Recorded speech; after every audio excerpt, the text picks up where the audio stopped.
Yo,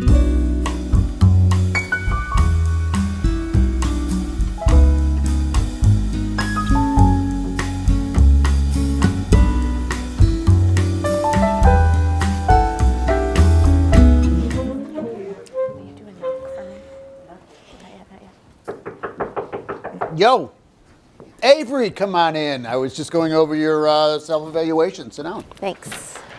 So, it's been a year already, huh? Time flies. Yes. So, you like it here? Oh, yeah, it's great. Okay, you think you've contributed? Yeah, I think I've been a pretty good member of the team. Yeah, you've been a good worker. You've certainly put in your hours. Oh, thank you. You've kept up with your CLE credits. You did that great thing with sponsored by Wilma. I remember you did that. That's good. Yeah. Okay. Can you think of any case in particular, any clients in particular where you've really shined? Well, I think the Kingsley Initiative. Yeah, that was a good one. What about it? Well, I could be wrong, but I think the Kingsleys are happy. Yeah, they are. Yeah. I'd like to think I had something to do with that. You did, sure.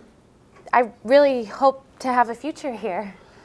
Well, what do you think are your particular strengths? Well, I don't think anyone's really complained about my work. Oh, no. I complete all of my assignments on time. Yeah, that's true. Good. I hope I've made a good impression on partners and associates. Yeah, true. I really hope that I could have a future here. Okay. So, where do you see yourself in 5 years? Well, here, I hope. You want to make partner? Sure, yeah, I would like to be a partner. What about babies?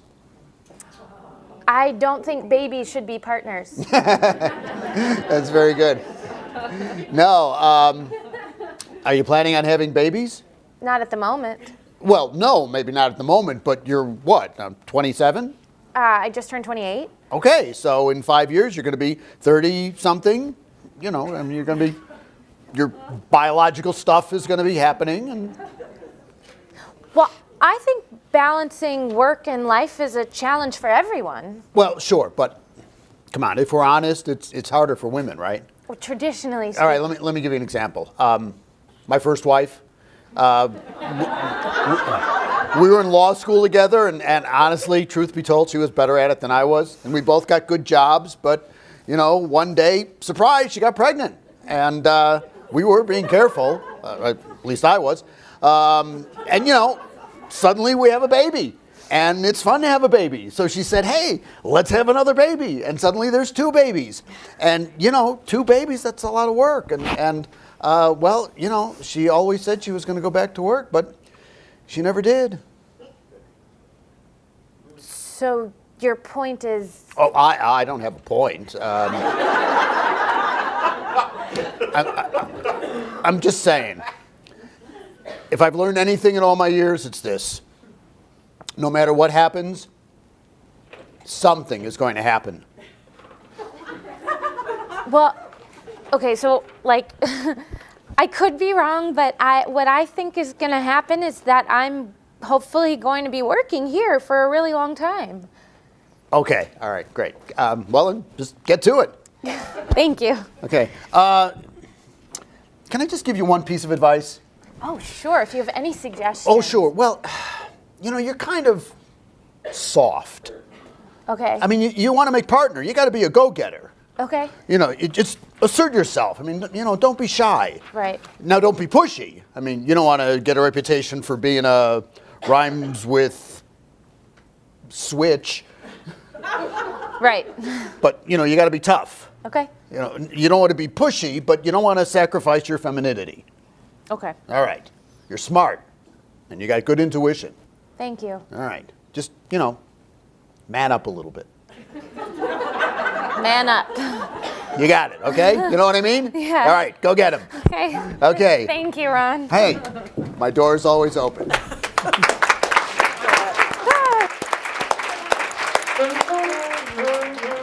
By now, a lot of this ought to be very familiar. Avery behaves as though she hasn't reread her resume.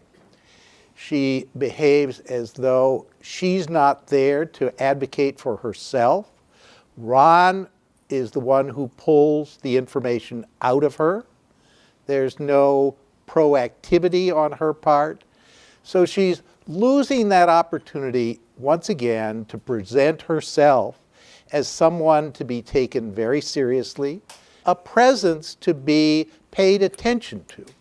And she loses that. Her language patterns, I may be off base, I may be wrong. She's too hesitant. This is her time to shine. She's on stage.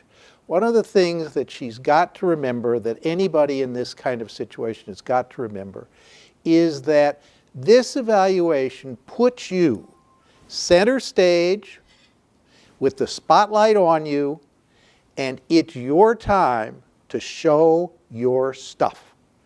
And Avery doesn't do it. One of the other things about advocating for ourselves is that because women feel uncomfortable about it, they often feel that the other person is the one that is supposed to know it already. And it turns out that Ron has read her self-evaluation. But I bet that there's many people in this room who have had self-evaluations where the person who is talking to you, your review, has not read it and doesn't know that you, as Ron said, put all those hours in, got the CLE, went to these various meetings and participated.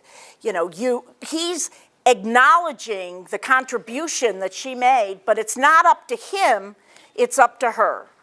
So at a minimum, she ought to have read what she wrote. She ought to have made a little outline about her successes when she was doing a little mind priming that poor Avery didn't do. She should have been writing down her year in review. There's things that she could have done, should have done, to help herself. Let's assume in that situation the Kingsley Initiative. Let's assume for a minute that Mitch has written his self-evaluation and Avery has written hers. What do you think Mitch is going to be doing in his self-evaluation and in the review with Ron? He's going to talk about how he single-handedly solved the problems of the world.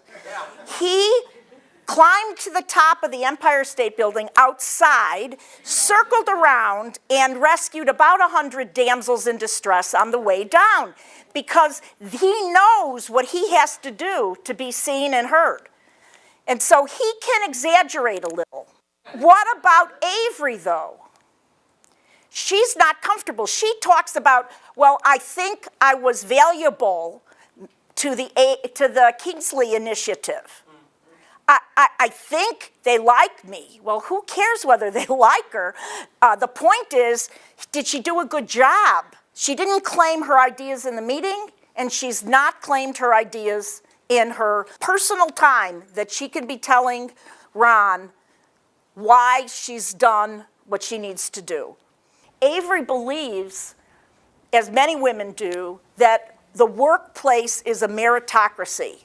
If she puts her head down and she does a great job, she's going to be rewarded.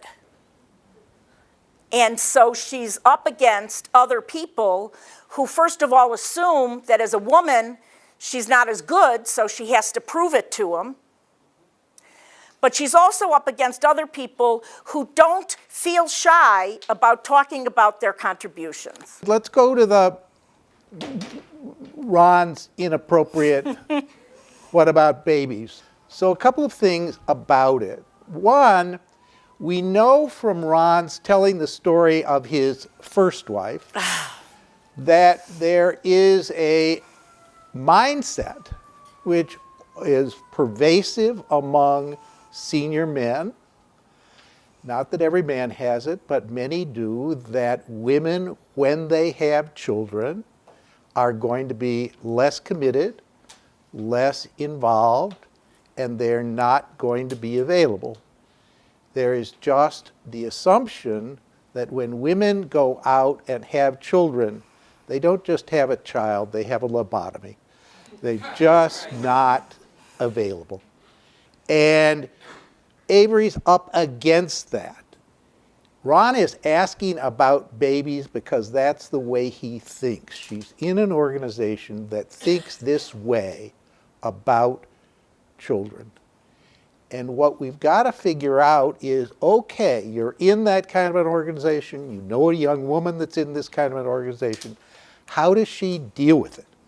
What does she do? What can she say that deflects it? When she says babies shouldn't be partners, that's very clever, but it doesn't advance her. It doesn't make clear that commitment continues, even though there might be a child. She's going to have to confront this head on. She's going to have to say something about her plan. She doesn't have to say, I'm planning on having children, but she say, I don't think that's going to make a difference in my career commitment. I think I'm going to go where I intended to go when I started, and I'm going to get there regardless of my other circumstances.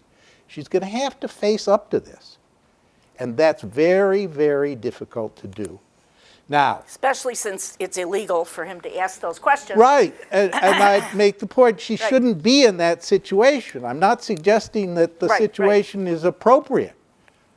But what if you're in it? Right. That's all I'm raising. You're in it. You're going to have, you want to stay at this firm. This is a job. Maybe we haven't said this, but why did she take this job? Why is she at this firm? Legal market's very tough, very tight. She may feel very fortunate she's got this job. She doesn't want to give it up. Now she's going to have to make the best of it. And so, any question, more likely comments from this illustrious crowd here? Yes.